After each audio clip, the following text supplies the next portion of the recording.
But I think that's over. I think that's done. But What do you mean? I think his career is finished. That line from 50 Cent hit deep because not long after, Young Buck's world came crashing down. He filed for bankruptcy, got hit hard by IRS debts, and even ended up locked up for probation violations. His rise and fall played out like a slow-motion tragedy, and the truth behind it all is way darker than fans ever imagined. From the streets to stardom, Buck's story starts wild and only gets crazier from there. Growing up in Nashville, Tennessee, young David Brown wasn't handed an easy life at all. He was constantly moved. Buck ended up coming on with them and hopefully having his situation figured out as well. But as years went on, Buck said he spent 3 to 4 years with Cash Money and none of his music ever got released. He got essentially put on the back burner while the other artists on Cash Money like Lil Wayne, Juvenile, BG, so on and so forth ended up blowing up. Went from one rough block to another, from Sea Fright in North Nashville to J.C. Napier projects in the South, then over to the South 7th projects. By the time he was just 8 years old, Buck already knew the city like the back of his hand. Every hood, every corner, every struggle. This kid saw everything early. Poverty, danger, survival, and all that real street living soaked deep into his music later on. To help out at home and stack some cash, Buck did whatever legit hustle he could get. Pumping gas for tips, cutting lawns, washing cars, whatever brought in a few dollars. That grind built his character, but music, that was his real escape. It wasn't just a dream, it was his lifeline, his way out the trap. He started freestyling with his day ones, taking on anybody brave enough to battle him. Soon, his name was buzzing heavy around Nashville's underground hip-hop scene. People could feel his hunger. This wasn't some kid playing around, he was coming for it all. Then came the wild turning point that showed just how bold and street-smart Buck really was. One day, he and his homie found a CD by BG, Chopper City. On the back cover, there was a phone number for Cash Money Records. So what did these two young hustlers do? They called it. With no connections, no plan, just pure guts, they told Cash Money they wanted to book them for a show in Nashville for $5,000. Crazy, right? But here's the wild part. It actually worked. The show itself never happened, but the move got the right people's attention. Birdman was so impressed by Buck's boldness that he flew him out to New Orleans, just like that. This 14-year-old from... And out of my ordeal back in the streets, I ended up getting shot in a home invasion and a robbery. One in the arm and one in the upper thigh area. It was enough for me to wake up and really realize that, yo, if this shit keep going on like this, I'm either get killed or I'm gonna go to jail. And I really realized that because I was getting down for real. Really started to devote more of my time to the music then, the studio, period. From the projects found himself standing in front of Cash Money royalty, ready to sign on the dotted line. At just 14, Buck made one of the biggest decisions of his life. He dropped out of school to chase his rap dream full time. Whether people agree with that choice or not, one thing's clear. Buck was all in. No safety net, no backup plan, just pure belief that rap was his way out. But the reality behind the scenes wasn't all fame and cash. The only real proof Buck even had from his Cash Money era was a brief cameo in Big Timer's Big Ballin' music video. By 1999, frustration started eating at him. He was watching everyone around him blow up, while he sat in the shadows waiting for his shot. So he made a hard choice. Juvie happened to pull up at the office, and when he pulled up, he was kind of shocked to see me there. I'm like, I've been here for a whole week.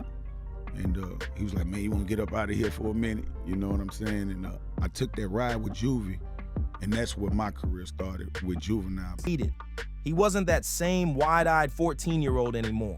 He was a grown man now, juggling real responsibilities, bills, and people depending on him back home. He didn't have time to sit around hoping for miracles while his career was on pause. Then out of nowhere, fate dropped a wild twist right in his lap. Juvenile walked into the Cash Money offices one day and was straight up shocked to see Buck just sitting there waiting around. Juva himself was in the middle of a messy fallout with Cash Money, dealing with his own drama behind the scenes. Seeing Buck stuck in limbo, he made a move that would flip Buck's entire story. He invited him to join his new label, UTP Records. So just like that, Buck was rocking with Juvenile's UTP crew. But here's where you really see how sharp Buck was even back then. When Juvenile handed him that contract, Buck didn't just rush to sign it. He took it home, slid it under his bed, and never touched it again. That's real game right there. He understood the business wasn't all glitz and glam, and he wasn't about to get trapped in another one-sided deal. During that time, he dropped 2 projects, Born to Be a Thug on October 10th, 2002, and a compilation album with the UTP Playas just 2 days earlier on October 8th, 2002. Even though he was dropping heat, the crazy part is that he technically wasn't even signed on paper. Why? Because Buck was moving smart. He had already seen how shady the industry could get from his Cash Money experience. Plus, he noticed Juvenile's own problems with the label world. Serious beefs, lawsuits, and unstable energy all around. Juvenile even kept it real with him at one point, telling Buck straight up, if a better opportunity comes your way, take it. That advice ended up changing everything. While on tour with UTP, their bus made a stop in New York, and this was 2002, right when 50 Cent was running the city. His name was buzzing everywhere. The streets couldn't stop talking about it. The tour bus driver happened to have a plug with 50's former manager Shaw Money XL, and Buck stayed on him, asking over and over if they could get 50 to slide by the bus to cook up some music. Eventually, it actually went down. 50 showed up, but here's the twist. He wasn't there for Buck at all. He came to record with Juvenile. While 50 and Juve were in the back working on tracks, Buck made a slick move that would change his life forever. He started playing his own solo joints up front for Lloyd Banks and Tony Yayo, who were also chilling on the bus. One track in particular had Banks turning his head like, "Hold up, what's that?" Banks snatched that beat and brought it straight to the back, where 50 was locked in. Next thing you know, 50 jumped on it, and that track became Bloodhound, one of the standout cuts on the legendary Get Rich or Die Trying album. Now technically, that wasn't their first track together. That honor goes to A Little Bit of Everything off 50 Cent Is the Future, but Bloodhound was the one that really introduced Buck to the world. 50 saw something in Buck that night. He couldn't offer a deal yet. He wasn't even signed to a major himself at the time, but he kept Buck's name locked in his memory. And when things with UTP started falling apart, just like Buck predicted, destiny stepped in again, setting up the next big chapter of his come-up story. This moment, even though it ended without major damage, was the first real red flag. It showed that Buck's raw street loyalty, the same thing that made him so respected, could also end up tearing down everything he built. In 2005, Buck was still on his grind, working non-stop to keep his name hot and his brand solid. That year, he hopped on 3-6 Mafia's monster hit, Stay Fly, which blew up nationwide, hit number 13 on the Billboard Hot 100, and went double platinum. That track put Buck's voice everywhere. Radios, clubs, and the streets were blasting it non-stop. At the same time, Buck was leveling up from just an artist to a boss. He dropped an independent project to shine light on the G-Unit South artists that 50 had given him full control over. He wasn't just rapping anymore, he was building an empire within an empire. By 2006, Buck was flooding the streets with mixtapes, making sure everyone knew G-Unit South was coming strong. On February 6, 2006, he dropped Case Dismissed, the introduction of G-Unit South with DJ Drama, a major moment for him. That tape was both a victory lap for finally beating his legal case from the Vibe Awards incident and a formal intro for his crew under the G-Unit South banner. It showed Buck wasn't just back, he was ready to expand. But while Buck was focused on music, behind the scenes things started getting tense. Around the time he began working on his second album, Buck the World, major drama started brewing between 50 Cent and their shared manager, Shaw Money XL. The tension got so bad that 50 called a full G-Unit meeting and told everyone straight up it was time to find new management because he was done dealing with Shaw Money.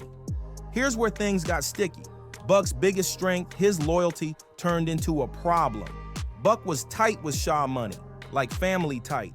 He was even the best man at Shaw's wedding. So when 50 told everyone to cut ties, Banks and Yayo followed orders. But Buck didn't. He didn't have beef with Shaw, didn't see him as the enemy. And in his mind, he thought, we'll work it out eventually. He couldn't just flip on someone who had always looked out for him, but 50 didn't see it that way. He saw it as disloyalty, plain and simple. To him, Buck had chosen sides, and that created instant tension. From that moment, you could see the divide forming. Banks, Yayo, and 50 were always moving together at events, on TV, doing interviews. But Buck, he was left to promote his own projects with Shaw by his side. That separation hurt Buck's momentum big time. When Buck the World dropped on March 27, 2007, it still debuted strong, number 3 on the Billboard 200 with about 140,000 first-week sales. It even went gold later, but without that full G-Unit push behind it, it just didn't hit like his debut. Singles like I Know You Want Me and Get Buck did all right, but didn't explode like his earlier hits. Buck later said that the lack of unity and support from the team was a big reason the project didn't reach its full potential. At the same time, 50 started accusing Buck of moving shady, saying he was getting too cozy with G-Unit's rivals. According to 50, Buck was getting cool with The Game, Jadakiss, Fat Joe, and Jim Jones. People 50 had major beef with. Buck tried to explain that it wasn't like that. He claimed he was actually feeding information back to 50 about what those artists were saying, but 50 didn't buy it. To him, any contact with his enemies was disloyalty, period. Then came the money talk. 50 started blasting Buck for spending recklessly and not paying his taxes. He even claimed he had to cover Buck's IRS bills twice before finally cutting him off the third time. By 2008, Buck found out he owed around $300,000 to the IRS, a massive blow that started spiraling into something bigger. The start of 2008 was brutal for Buck. In January, he hit a show with Lil Wayne and Birdman, and things got messy on stage. Both Wayne and Birdman publicly said Buck should leave G-Unit and join Young Money/Cash Money instead. And Buck didn't exactly shut it down. In fact, he seemed to agree in front of the whole crowd. When 50 saw that footage, he lost it. To him, that was the ultimate betrayal, a public sign that Buck wasn't riding with G-Unit anymore. And from that point on, the tension between the two exploded like never before. They managed to collect $53,000, but it was a straight-up embarrassing reminder of how far young Buck had fallen. Once a platinum-selling star, now reduced to public fundraisers just to stay afloat. In August 2012, Buck officially turned himself in to start his 18-month prison sentence. Then, on October 2nd, 2013, he finally walked out a free man. And what happened next shocked the whole hip-hop game. Behind the scenes, 50 Cent had been patching things up with Tony Yayo and Lloyd Banks, slowly rebuilding those broken G-Unit ties. And apparently, he hadn't forgotten about Buck either. Then came that unforgettable day, June 1st, 2014, Hot 97 Summer Jam. 50 hit the stage, and out of nowhere, he brought out all 3 original G-Unit members, Yayo, Banks, and Buck. The crowd went absolutely crazy. It was official. G-Unit was back together again. They dropped 2 EPs back-to-back, The Beauty of Independence on August 25th, 2014, and The Beast is G-Unit on March 3rd, 2015. Both projects had legit bangers that reminded fans of the raw chemistry they had back in the day. For a minute, it looked like a real comeback, a full-circle redemption story for Buck and the crew. Buck kept that same hunger going, launching his ambitious 10 mixtape series, 10 Bullets, 10 Bricks, 10 Pints, 10 Bodies, and more, released between 2015 and 2018.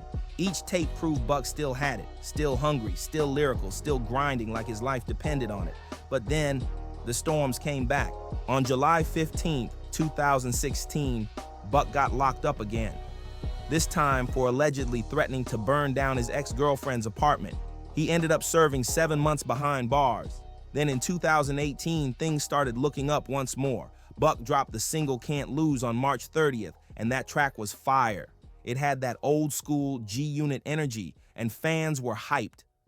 Around that same time, Buck announced his 3rd studio album and said it would be executive produced by both 50 Cent and Dr. Dre. That had the entire hip-hop community buzzing, but just when it looked like everything was lining up, the relationship between Buck and 50 fell apart again. 50 claimed Buck still owed him over $300,000 and hit him with cease and desist orders to block any of Buck's new releases. Then 2019 hit and the internet turned ruthless. A leaked phone call involving Buck and a trans individual went viral, and instead of staying quiet, 50 publicly mocked him online with cruel posts. It was ugly, and it effectively killed any chance of another G-Unit reunion. By 2020, things got worse. Buck filed for bankruptcy again, this time as a strategic move to get out of his G-Unit contract and dodge the lawsuit 50 had filed. But after a long legal battle, Buck lost in 2023. He agreed to pay $200,690 of the alleged $250,000 debt. To make it happen, he had to liquidate assets worth about $1.05 million, with nearly $500,000 going toward legal fees, leaving roughly $600,000 for creditors.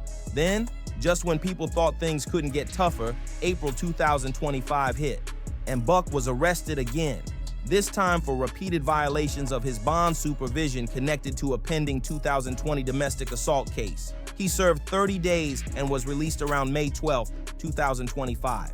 His trial has now been delayed to January 12, 2026.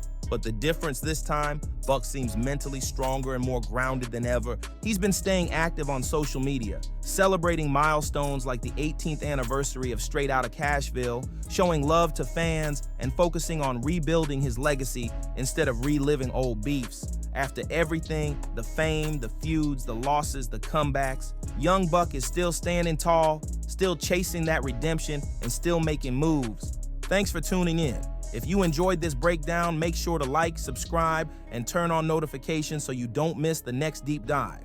Click one of the boxes on your screen to check out more wild hip-hop stories. You won't want to miss what's coming next.